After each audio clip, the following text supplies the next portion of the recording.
Then we do a security risk analysis, which is required by HIPAA.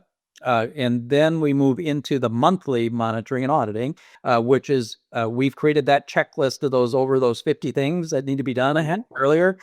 We've systematized it to fall on certain months with checklist. And so every month we get together. It's about an hour a time out of the provider. And then we walk through and we check those things off the list. We document this, that, the other thing. And then we talk about any other things that are going on within the practice. And then we typically put in 2 to 3 hours a month with our clients in, whether it's, in 1 hour for sure, I'm monitoring and auditing, but there's just other things that go on with the practice, or maybe we're doing some follow-up, with them, but we lead them through that process. And I'll just say this, the monitoring and auditing, that monthly part is the crux of the compliance program, because we're actually doing it. It's not just a policy manual on the shelf that says you're going to do all these things and then you don't do it. Right. Some people think that's just as bad as not having a policy manual. And really, you gotta, you have to look at it in a certain light along those lines. But that is the crux of the program, is actually doing the policy. So it keeps it from becoming overwhelming, and then it embeds it into their culture, so it just becomes part of what they do. And you said it. That's the key. I mean, that's our secret. There's a secret sauce here, and it's baking it into the culture.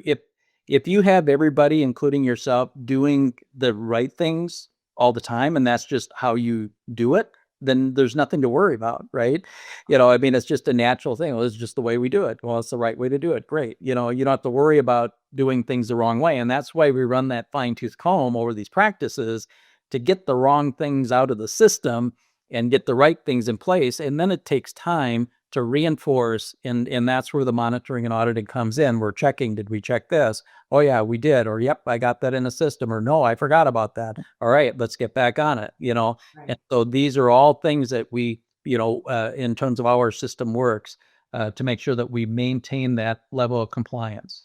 Okay, let's go to the other side of the coin. We just talked about the practitioner that says, okay, I think I need this. Now what about the practitioner that says, I don't think I need it. I've never had a problem before. If that's their mentality and they want to go in that direction, that's up to them. They can take that risk on. Yeah, I'm not going to worry about practices and providers that turn a blind eye. I can't help them. And so it's all about awareness. And understanding that maybe you don't know everything, and that you want to find out what you don't know.